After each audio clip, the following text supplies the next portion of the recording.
दोस्त, आज हम ये जानेंगे कि नालंदा यूनिवर्सिटी किसने जलाया। नालंदा विश्वविद्यालय को 12वीं शताब्दी में बख्तियार खिलजी ने जलाया था। बख्तियार खिलजी एक तुर्की आक्रमणकारी था जिसने 1193 के आसपास इस प्रसिद्ध प्राचीन शिक्षण संस्थान पर हमला किया। विश्वविद्यालय में मौजूद पुस्तकालयों और ज्ञान के विशाल भंडार को जलाकर नष्ट कर दिया गया था। इससे भारत में शिक्षा और बौद्ध धर्म को बहुत बड़ा नुकसान हुआ। नालंदा विश्वविद्यालय प्राचीन भारत का सबसे प्रसिद्ध शिक्षा केंद्र था, जिसकी स्थापना 5वीं शताब्दी में गुप्त सम्राट कुमारगुप्त प्रथम ने की थी। ये विश्वविद्यालय लगभग 800 वर्षों तक बौद्ध धर्म, दर्शन, विज्ञान, गणित, चिकित्सा और अन्य विषयों में शिक्षा का केंद्र बना रहा। यहाँ पर 10,000 से अधिक विद्यार्थी और 2,000 से अधिक शिक्षक रहते थे, जो न केवल भारत बल्कि तिब्बत, चीन, कोरिया, जापान, श्रीलंका और मध्य एशिया जैसे दूर दूर के देशों से भी आते थे। नालंदा का पुस्तकालय, जिसे धर्मगंज के नाम से जाना जाता था, दुनिया के सबसे बड़े पुस्तकालयों में से एक था। इसमें लाखों हस्तलिखित पांडुलिपियां थीं, जिनमें बौद्ध धर्म, दर्शन, खगोल विज्ञान, चिकित्सा और अन्य क्षेत्रों से संबंधित ग्रंथ शामिल थे। ऐसा कहा जाता है कि बख्तियार खिलजी द्वारा आग लगाने के बाद पुस्तकालय की आग कई महीनों तक जलती रही, क्योंकि उसमें इतनी अधिक पांडुलिपियां और किताबें थीं। नालंदा का पतन भारतीय इतिहास का एक दुखद अध्याय माना जाता है, क्योंकि इस घटना ने न केवल शिक्षा के एक महान केंद्र को समाप्त किया, बल्कि उस समय भारत में बौद्ध धर्म के प्रसार पर भी गहरा प्रभाव डाला। नालंदा विश्वविद्यालय का महत्व केवल एक शैक्षिक केंद्र के रूप में ही नहीं था, बल्कि यह प्राचीन भारत के सांस्कृतिक और बौद्धिक विकास का प्रतीक भी था। यहाँ शिक्षण की पद्धति बहुत उन्नत थी, जिसमें चर्चा, वाद विवाद और तर्क वितर्क के माध्यम से ज्ञान को समझने और साझा करने पर जोर दिया जाता था। इस विश्वविद्यालय का पाठ्यक्रम बहुत विस्तृत था, जिसमें धार्मिक, साहित्यिक, विज्ञान और कला से संबंधित विभिन्न विषय पढ़ाए जाते थे। नालंदा में प्रवेश प्राप्त करना आसान नहीं था। यहाँ दाखिला पाने के लिए छात्रों को कड़ी परीक्षा से गुजरना पड़ता था। उन छात्रों को ही यहाँ शिक्षा प्राप्त करने का मौका मिलता था, जो बुद्धिमत्ता और योग्यता से इस परीक्षा को पास कर पाते थे। यहाँ के शिक्षकों में कई महान विद्वान शामिल थे, जैसे कि धर्मपाल, शीलभद्र और नागार्जुन। इनमें से कई शिक्षक अपने समय के सर्वश्रेष्ठ विचारकों और दार्शनिकों में गिने जाते थे।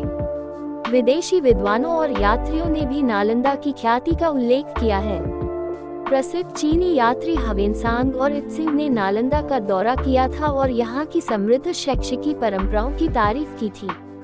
ह्वेनसांग ने नालंदा में कई वर्षों तक अध्ययन किया और बाद में अपने साथ भारत के प्राचीन ग्रंथों को चीन ले गया, जिससे बौद्ध धर्म और भारतीय दर्शन चीन और पूर्वी एशिया में फैलने में मदद मिली। नालंदा का पुनर्निर्माण भारत सरकार द्वारा 21वीं शताब्दी में फिर से किया गया है, ताकि इस महान धरोहर को जीवित रखा जा सके और इसके माध्यम से दुनिया के सामने भारतीय शिक्षा और ज्ञान की महत्ता को फिर से स्थापित किया जा सके।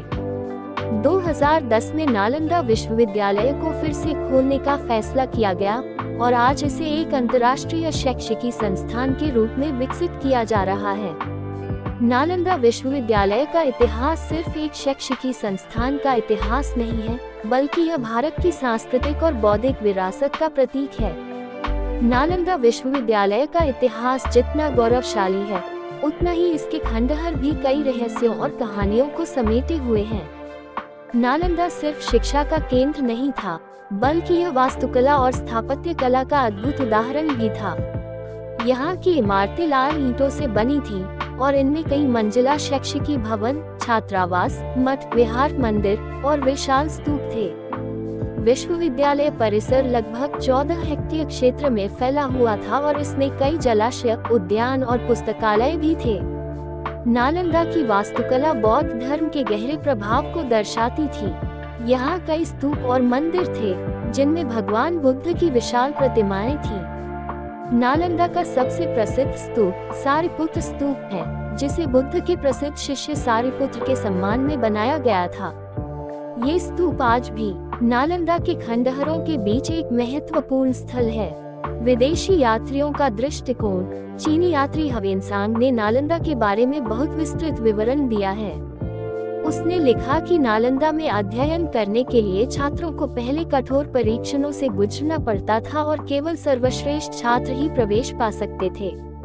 उसने ये भी बताया कि यहाँ अध्ययन का माहौल शांत और विद्वत्तापूर्ण था, जहाँ दुनिया भर से आए छात्र बौद्ध धर्म, दर्शन, व्याकरण, खगोल विज्ञान, चिकित्सा और अन्य विषयों का गहन अध्ययन करते थे। ह्वेनसांग ने नालंदा में लगभग 15 वर्षों तक अध्ययन किया और वह यहाँ के शैक्षिकी माहौल से बेहद प्रभावित हुआ। नालंदा की ज्ञान परंपरा। नालंदा में शिक्षा की प्रक्रिया अनूठी थी। यहाँ शिक्षक और छात्र एक साथ रहते थे और गुरु शिष्य परंपरा का पालन किया जाता था। छात्रों को प्रश्न पूछने, तर्क वितर्क करने और चर्चा करने के लिए प्रोत्साहित किया जाता था।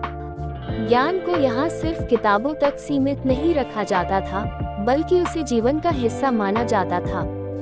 यहाँ बौद्ध धर्म के अलावा हिंदू और जैन धर्मों के सिद्धांतों पर भी शिक्षा दी जाती थी, जिससे नालंदा विभिन्न विचारधाराओं के बीच संवाद और सह अस्तित्व का केंद्र बन गया था। विनाश और पतन। नालंदा विश्वविद्यालय का पतन बख्तियार खिलजी द्वारा किए गए हमले के बाद हुआ, लेकिन इसके बाद भी भारतीय उपमहाद्वीप में शिक्षा का विकास पूरी तरह से समाप्त नहीं हुआ। इसके बाद भी तक्षशिला, विक्रमशिला और अन्य विश्वविद्यालय अपनी महत्वपूर्ण भूमिका निभाते रहे। हालांकि नालंदा के विनाश ने भारतीय बौद्ध धर्म और शिक्षा के विकास को गहरा आघात पहुंचाया। पुनर्निर्माण और आधुनिक। नालंदा विश्वविद्यालय को फिर से स्थापित करने के प्रयास 21वीं सदी में किए गए। 2014 में आधुनिक नालंदा विश्वविद्यालय को बिहार में फिर से खोला गया। इसका उद्देश्य प्राचीन नालंदा की परंपराओं को आधुनिक शिक्षा के साथ मिलाकर दुनिया के छात्रों के लिए एक उच्च शिक्षा का केंद्र बनाना है। इस विश्वविद्यालय में आज भी अंतर्राष्ट्रीय छात्र आते हैं और यहाँ बौद्ध धर्म, पर्यावरण अध्ययन, इतिहास और अन्य विषयों में शोध और अध्ययन किया जाता है। नालंदा का इतिहास न केवल भारत की समृद्ध शिक्षा प्रणाली का प्रमाण है, बल्कि ये दर्शाता है कि कैसे ज्ञान और संस्कृति सदियों तक जीवित रह सकते हैं, भले ही उनके भौतिक अवशेष नष्ट हो जाएं।